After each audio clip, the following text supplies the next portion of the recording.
Sa Majesté le roi du Maroc, Mohamed VI, est un leader influent du continent qui porte une vision panafricaine pour le royaume du Maroc. Nasser Bourita, ministre marocain des Affaires étrangères, est notre invité lors de ce 35e sommet de l'Union africaine. Il partage ainsi sa vision du développement du continent et du Maroc, les enjeux géostratégiques dans la perspective du sommet Europe-Afrique 2022, son plaidoyer dans la matérialisation de la zone de libre-échange, les infrastructures, l'industrialisation de l'Afrique. Son Excellence Nasser Bourita, bienvenue sur Africa 24. Le thème de ce sommet est renforcer la résilience de la nutrition sur le continent africain, accélérer le développement du capital humain, du développement social et économique. Quelle réflexion vous inspire ce thème pour l'Afrique et pour votre action dans votre pays, le Maroc en particulier? Je pense que c'est un thème important et c'est un thème qui correspond à un défi important pour le continent africain. Lorsque le Maroc est retourné à l'Union africaine en 2017, Sa Majesté le roi Mohamed VI avait rappelé que le Maroc, une fois installé au sein de l'Union, participera à relever les véritables défis du continent. La malnutrition est un fléau qui est en Afrique. Plus de 200 millions d'Africains n'ont pas accès à la nourriture et un nombre aussi important souffre de malnutrition. Le développement de la sécurité alimentaire est un défi pour notre continent. Le Maroc, Sa Majesté le roi, a toujours considéré que c'est une thématique fondamentale pour notre Union. L'Afrique a tous les ingrédients pour garantir sa propre sécurité alimentaire. Le Maroc, sur instruction de Sa Majesté le roi, est disposé à partager son expérience dans ce domaine-là. Le Maroc est un pays qui a développé une maîtrise du secteur agricole depuis des années. Le plan Maroc vert, la stratégie Génération verte sont des modèles pour le développement de l'agriculture dans le continent. Avec plusieurs pays, et à un titre bilatéral, le Maroc, à travers des programmes, a contribué à garantir la sécurité alimentaire et à renforcer la productivité de l'agriculture dans plusieurs pays. Donc le Maroc se trouve en phase avec cette thématique et qui s'inscrit parfaitement dans la vision de Sa Majesté le roi par rapport à cette institution. L'Union africaine doit être proche des problèmes des Africains et les débats ne doivent pas se perdre dans des questions idéologiques dépassées, mais plutôt se concentrer sur ce qui unit les Africains. Et ce thème-là, c'est parmi les thèmes importants pour notre continent. L'Afrique vient de traverser la pandémie de Covid-19 en faisant preuve d'une très forte résilience, en se redécouvrant les capacités de résistance. Quelles leçons tirez-vous de cette crise et quels sont les arguments pour assurer une solide reprise économique du continent? La pandémie a certainement révélé quelques fragilités, quelques atouts dont dispose le continent. Dès le début de la pandémie, Sa Majesté le roi Mohamed VI a contacté un certain nombre de chefs d'État. Et l'idée était de développer une réponse africaine à cette pandémie. On est passé par 3 étapes. Il y a d'abord tout ce qui est protection. Et le Maroc, sur instruction de Sa Majesté le roi, était le seul pays africain à donner des produits de protection à 25 pays africains, y compris à la Commission de l'Union africaine. Par rapport aux masques, par rapport tout ce qui est produit au Maroc, Sa Majesté a voulu qu'on le partage avec les pays africains. Deuxième niveau, c'est la vaccination. Il est anormal qu'un quart de la population mondiale est vaccinée à un pourcentage de 11%. L'Afrique a été oubliée dans le processus de vaccination. Et ça doit interpeller les Africains pour garantir leur sécurité et leur souveraineté vaccinale et sanitaire. Ça a été toujours le souci de Sa Majesté le roi. En lançant les travaux il y a deux semaines d'une usine de vaccins au Maroc, l'idée de Sa Majesté le roi était non seulement de servir le Maroc, mais d'avoir des vaccins à la portée des populations africaines. C'est ça la logique. Il y a 3e niveau, c'est la relance économique. Et là aussi, les pays africains doivent, je pense, parler d'une seule voix, développer des stratégies communes pour pouvoir relever ces défis. Sinon, comme on a été les oubliés de la vaccination, on va être encore une fois les oubliés de la relance économique. Le Maroc fait partie des pays africains qui ont développé des usines de production de vaccins anti-Covid-19. Quelle est la stratégie africaine de cet investissement? Comme je l'ai dit, dès le départ, pour Sa Majesté le Roi, l'usine de vaccination ne devrait pas être pensée dans un cadre uniquement marocain. Il devrait être pensée dans un cadre continental. En tirant les enseignements de cette marginalisation de l'Afrique dans la vaccination, Sa Majesté le Roi a tenu à ce que l'usine, dans sa conception, dans son développement, puisse intégrer le marché africain, puisse intégrer les besoins du continent africain. Aujourd'hui, l'Afrique importe un grand pourcentage de ses besoins de l'extérieur.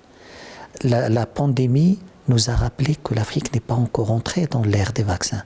Et aujourd'hui, le Maroc, comme sur d'autres sujets, souhaite apporter sa contribution à son continent à travers cette usine. Donc la logique, si l'usine est marocaine, sa philosophie est africaine. En 2021, les tensions entre le Maroc et l'Algérie ont été à leur comble. De la rupture des relations diplomatiques à la fermeture des frontières, quelle est votre approche pour développer une relation entre ces deux pays frères du continent? La démarche de Sa Majesté le Roi était de ne pas s'inscrire dans une logique d'escalade. Le Maroc n'a pas pris de position contre l'Algérie. C'est l'Algérie qui a pris des positions et le Maroc a choisi de ne pas suivre dans cette logique d'escalade. Le Maroc n'insulte jamais l'avenir. Le Maroc considère aussi que tout ce qui est dans l'excès est insignifiant. Et beaucoup de choses ont été faites dans l'excès. Mais l'approche du Maroc, l'approche de Sa Majesté le Roi, a toujours été de ne pas réagir. Le Maroc n'a pas sorti un seul communiqué, je pense un seul qui a été sorti au début de cette crise, mais depuis le Maroc n'a même pas réagi à ces décisions, n'a même pas sorti de communiqué, parce que le Maroc souhaite construire l'avenir et ne pas travailler pour déstructurer ce qui lie les deux peuples frères. Le Maroc, pays industrialisé, est un leader dans le plaidoyer pour la réalisation de la zone de libre-échange continentale africaine. Quelles sont désormais les perspectives pour le Maroc et pour l'Afrique avec la matérialisation de la ZLECAf? Je pense que c'était ici, à Africa 24, que j'avais dit que c'est un projet exaltant, c'est un projet important. C'est un projet qui correspond à un rêve du continent africain. Mais c'est un projet qui ne doit pas être fait dans la précipitation, ne doit pas être fait n'importe comment. La ZLECAf devrait être un moteur pour le Made in Africa, pas pour importer de l'extérieur et inonder les marchés africains. La ZLECAf nécessite une mise à niveau des infrastructures, des lois, des textes entre les pays africains. Les niveaux de développement des pays africains ne sont pas les mêmes. Il y a des décalages importants. Et la ZLECAf ne pourra être efficace, utile, si le travail d'accompagnement, le travail préparatoire est fait d'une manière rationnelle, d'une manière pragmatique. Il est simple de lancer des slogans, de précipiter les dates. Mais le plus important, c'est ce qu'on aura après participera au développement des économies africaines, participera au développement du Made in Africa. Et c'est comme ça que le Maroc conçoit et perçoit cette ZLECAf. Son Excellence, est-ce que vous pouvez nous donner l'état des relations entre le Maroc et les autres pays africains? Bien sûr, depuis, d'abord le Maroc, c'est son continent d'appartenance, l'Afrique. Et la relation entre le Maroc et beaucoup de pays africains est une relation enracinée. Sa Majesté le Roi Mohammed VI a voulu construire sur cet héritage de la relation pour donner un contenu encore plus stratégique, durable, au partenariat entre le Maroc et les pays africains frères. Sa Majesté le Roi a fait plus d'une 50aine de visites dans le continent africain. On a signé plus de 1000 accords bilatéraux avec des pays africains. Le Maroc forme 13 000 étudiants africains boursiers chaque année au Royaume. Et le Maroc est engagé dans des projets de coopération sud-sud, gagnant-gagnant, avec les pays africains dans tous les domaines, dans le domaine de l'agriculture, dans le domaine du tourisme, dans le domaine de la santé. Le Maroc partage son expérience et son expertise avec les pays africains dans cette logique de coopération sud-sud souhaitée par Sa Majesté le Roi. Le développement de l'Afrique est freiné par son manque d'infrastructures, une industrialisation déséquilibrée et une dépendance très forte à l'investissement international. Comment franchir ces écueils qui entravent une réelle indépendance économique de notre continent? Et le développement des infrastructures est un élément important. L'Afrique a besoin d'investissements importants. Mais l'Afrique a besoin également de rentabiliser ses investissements. Et c'est pour cela que je suis certainement que le développement des infrastructures est un préalable important d'abord à la réalisation de la ZLECAf. Le Maroc, pour sa part, au niveau national, bien sûr, est le pays qui a développé le plus d'autoroutes, le port de Tangemed, le TGV.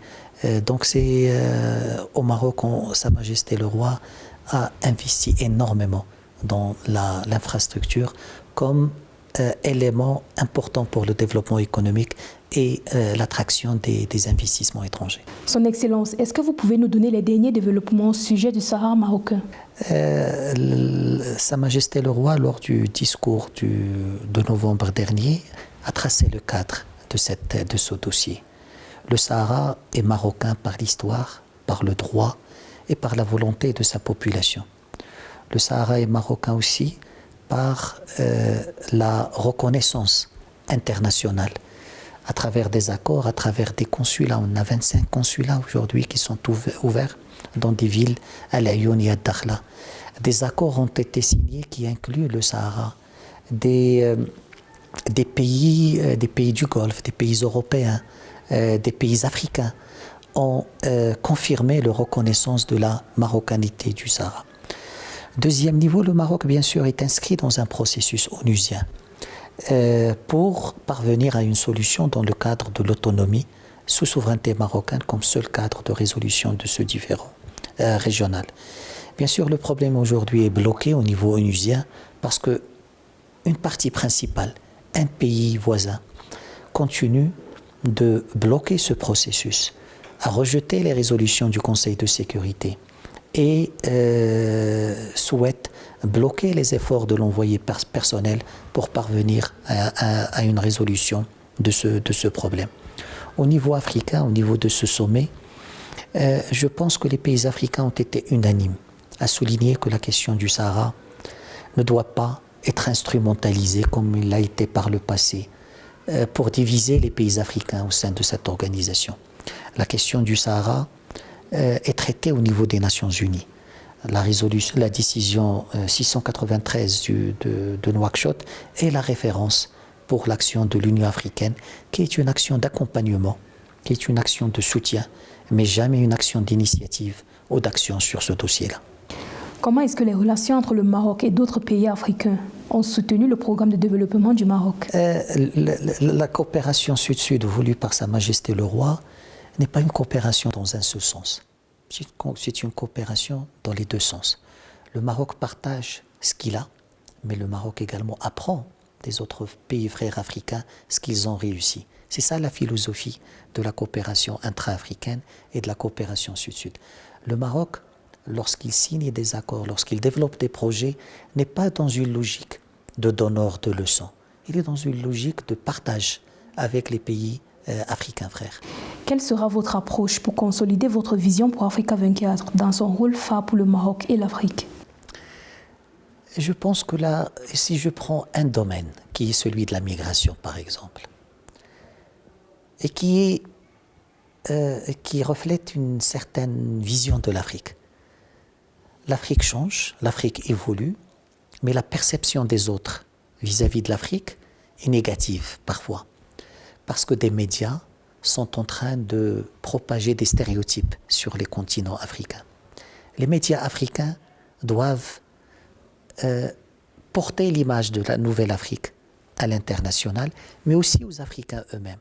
Donc je pense que des médias comme Africa 24 ont cette possibilité porter la réalité africaine aux Africains et au-delà, vers les partenaires de l'Afrique.